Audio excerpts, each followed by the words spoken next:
Նախ չենք բարոնես ընկներեք, մենք չենք հանդուրժել ոչ վիրավորանք, ոչ զրպարտությունը, ոչ արհամարական արտահայտությունները, դրանց զուգահեռ ոչ հաճելի քաղաքականապես եւ այլ առումով քննադատական բառեր պետք է վերաբերվենք ըմբռնմամբ եւ խնդրում եմ չընդհատել,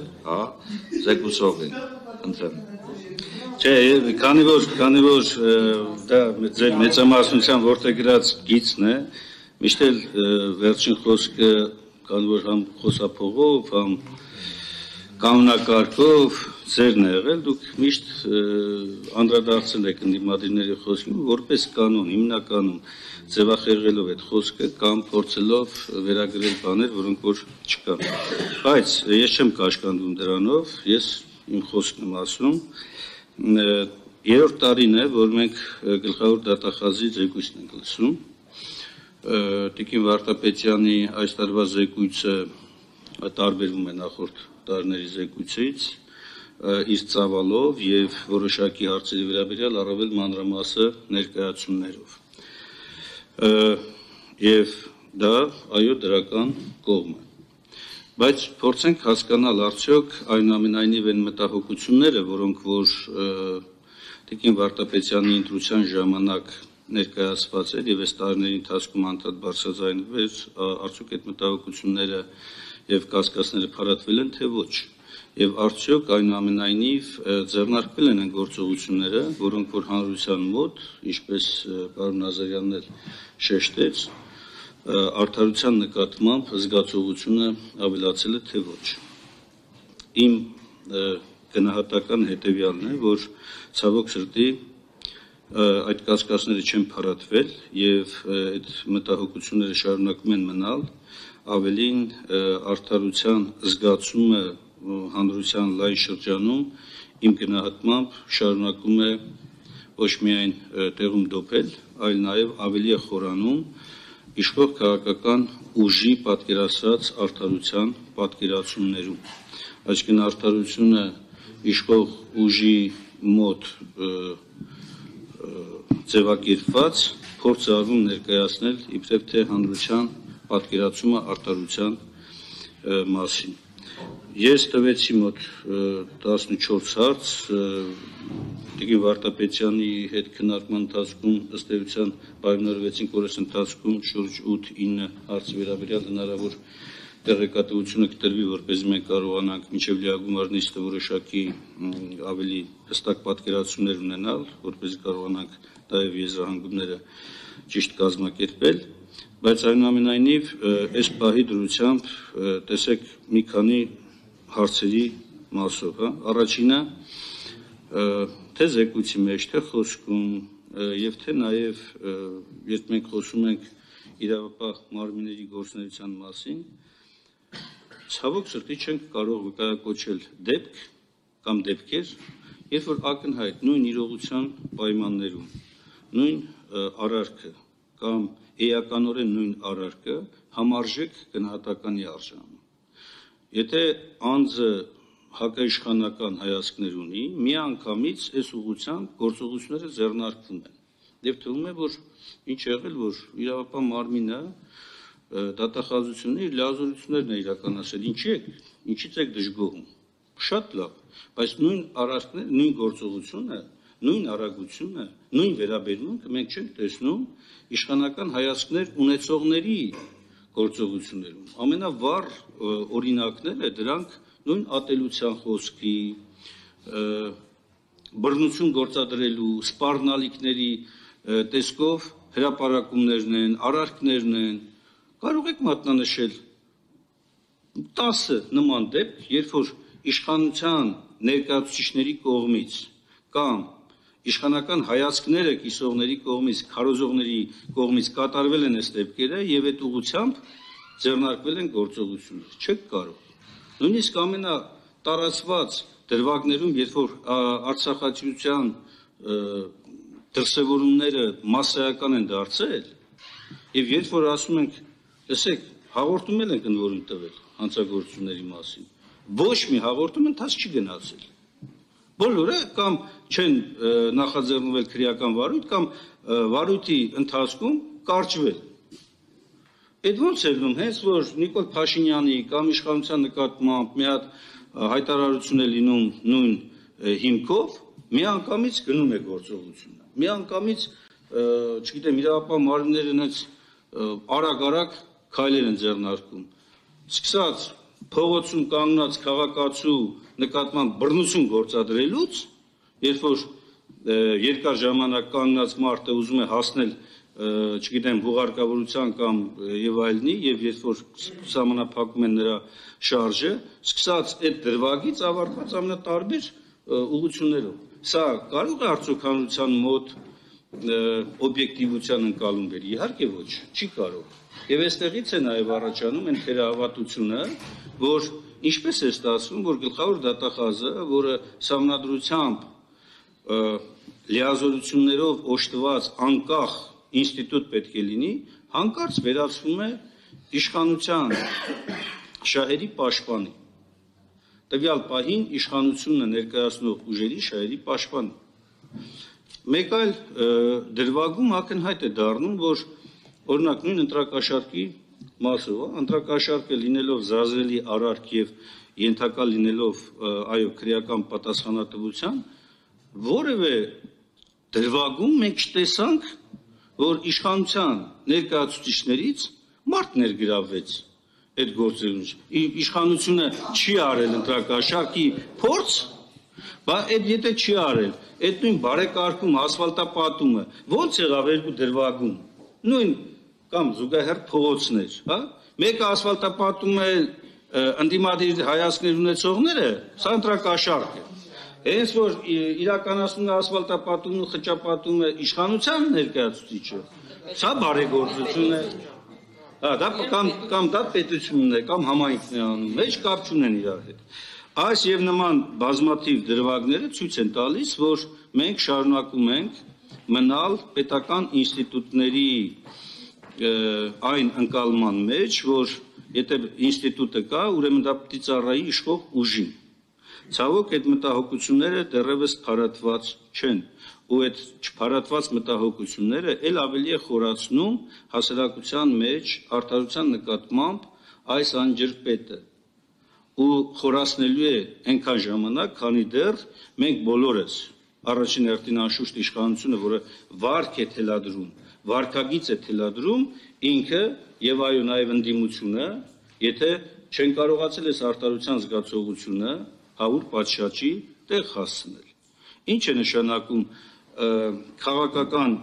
առաջնորդությունները ստանձնած իշխանության պատասխանատուները կարող են ամբիոններից ամենավերջին վիրավորանքները, ամենավերջին ուրացումները հնչեցնել ու որևէ հետևանք չունենալ։ Մենք ունենք քրեական օրենսգրքում սահմանադրական հիմունքների պաշտպանության հսկայական բաժին, որտեղ ամեն ելույթների ժամանակ դուք տեսնեք, թե ինչպիսի հարձակում է կատարում այդ պաշտպանվող արժեքների վրա։ Ցեղասպանության ուրացումից սկսած ավարտված Հայաստանի անկախության, տարածքային ամբողջականության ու ինքնիշխանության նկատմամբ։ Երբևէ մենք լսել ենք այս ընթացքում, որ նախաձեռնվել է քրեական վարույթ, լավ նախաձեռնվել է, չասեմ, որ արդեն գնացել է նախաքննություն, բերվել է եւ այլն։ Դուք տեսնում եք Տիկին Վարդապետյան, այս ազգային ժողովի ամբիոնից եւ ոչ ամբիոնից, կառավարության նիստերում հնչող գնահատականներ, այսինքն անընդհատ, որը իդեպ շատ հստակ է, ուղղված է հենց Հայաստանի Հանրապետության տարածքային ամբողջականությանը, ինքնիշխանությանը,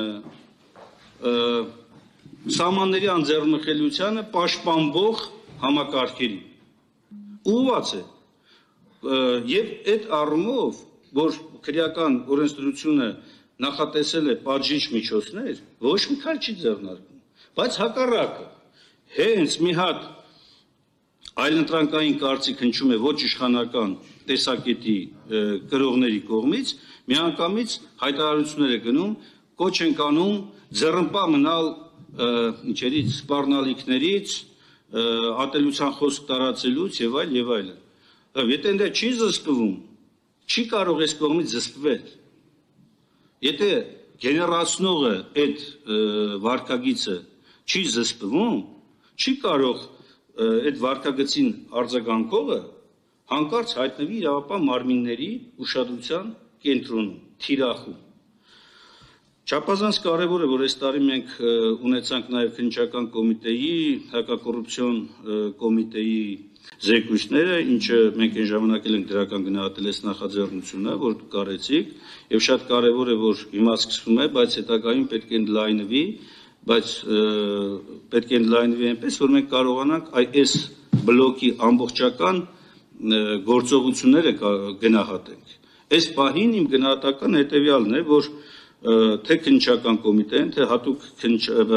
հակակոռուպցիոն կոմիտեն, որպես նախաքննության քրեական վարույթների հիմնական պատասխանատու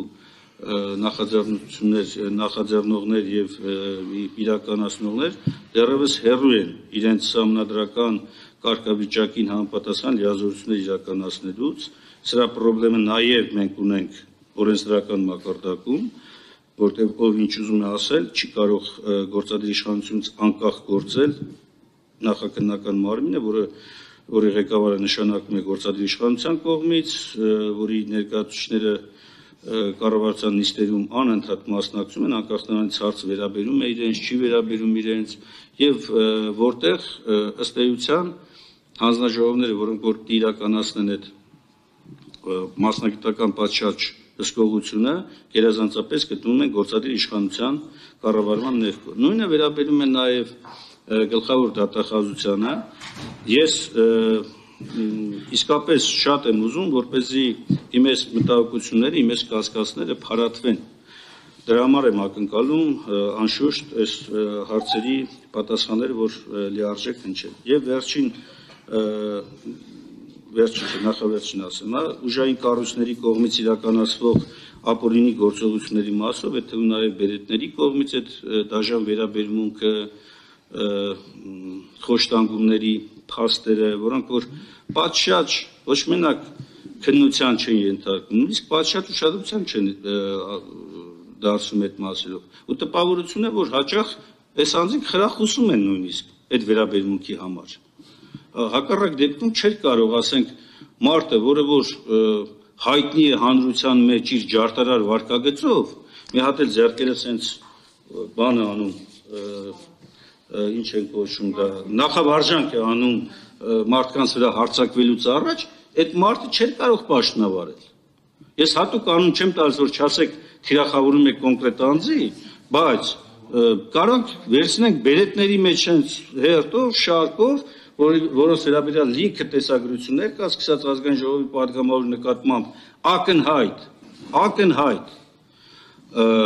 այլանդակ վարքագծից ավարտված քաղաքացիների նկատմամբ նմանատիպ վարքագիծ։ Այդ մարդիկ, երբ որ պատասխանատվության չեն կանչում, չեն ենթարկվում, նույնիսկ ծառայողական քննությունների շրջանակում այդ մարդիկ չեն ենթարկվում կարգապահական պատասխանատվության։ Դուք ուզում եք, որ մենք հավատանք, որ իրավապահ մարմինները այդ ուղղությամբ արդար մոտեցում են կիրառում։ Ես դրա համար եմ ասում, արդար մոտեցումը սահմանափակվում է իշխող ուժի կողմից իր պատկերացրած արդարության համատեքստում։ Եթե դա իշխող ուժին կողմ է, ուրեմն արդար է։ Եթե իշխող ուժին դեմ է,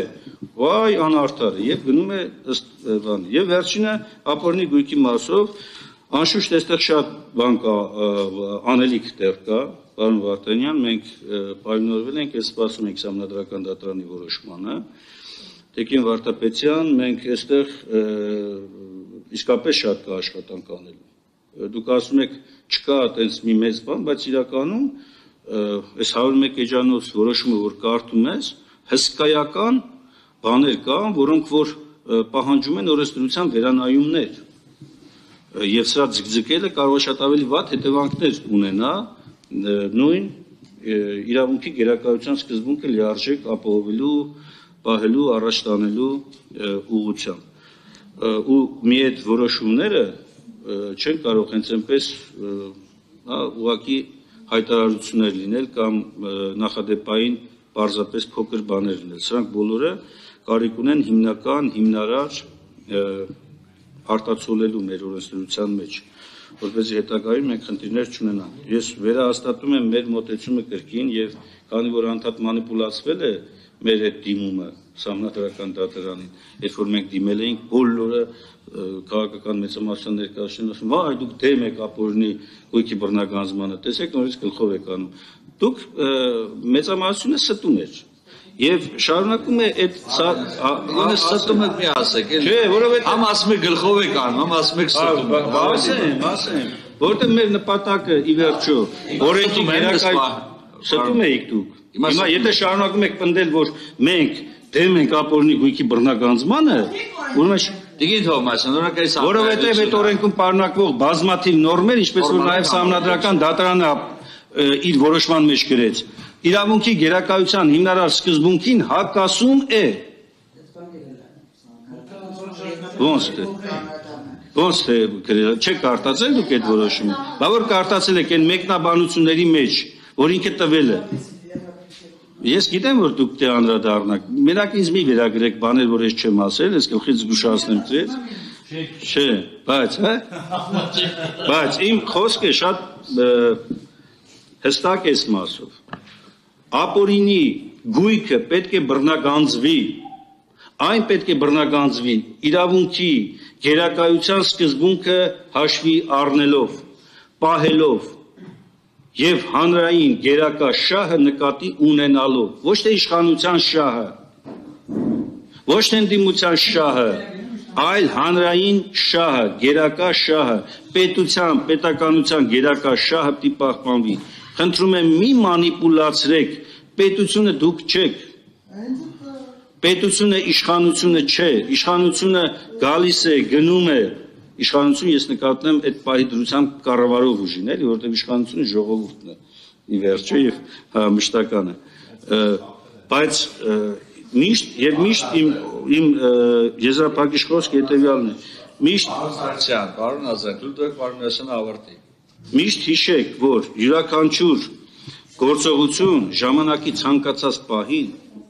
ենթակա է վերանայման եւ եթե դա չի համապատասխանում հիմնարար սկզբունքներին, իրավունքի գերակայության սկզբունքին, այն ենթակա է վերացման կամ վերափոխման։ Չստեղծենք այդ իրավիճակը, որ հետո հերոսաբար չպայքարենք այդ նույն անարդարությունների դեմ։ Իսկ այսօր շատ ակնհայտ է դառնում, որ իշխող մեծամասնությունը չի նայում այլևս քաղաքական իր փոքր շահի հետևից գնալով, չի նայում ոչ իրավունքի գերակայություն, ոչ տված խոստումներ, ոչ հանրային պատասխանատվությունը, միայն ձին հեծած գնում է դեպի այն իշխանական բարձունքը։ Մի օր էլ չի լինի այդ բարձունքը, կամ ձին չի հասնի տեղ։